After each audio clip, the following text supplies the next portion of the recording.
tanto miedo, de Esteban González, un socio del Centro Asturiano, y una canción muy poco escuchada. A ver si les gusta. Gracias.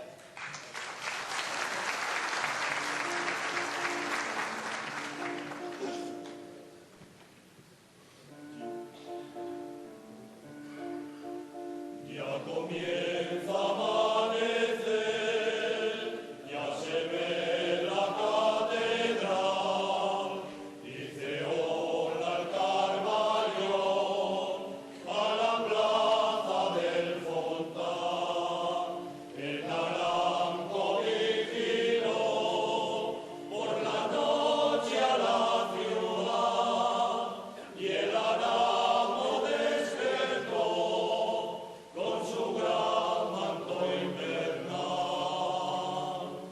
Este es un canto viejo, nuestra querida ciudad, es el corazón de Asturias y también su capital.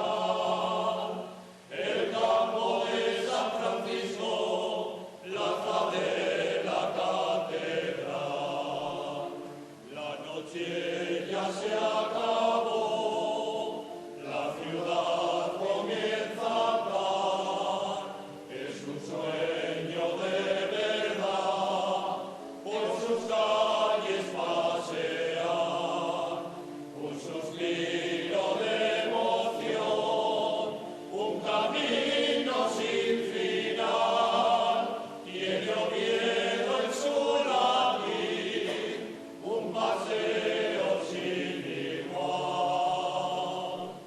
Este es un canto Oviedo, nuestra querida ciudad, es el corazón de Asturias y también su capital. El campo de San Francisco, plaza de la catedral.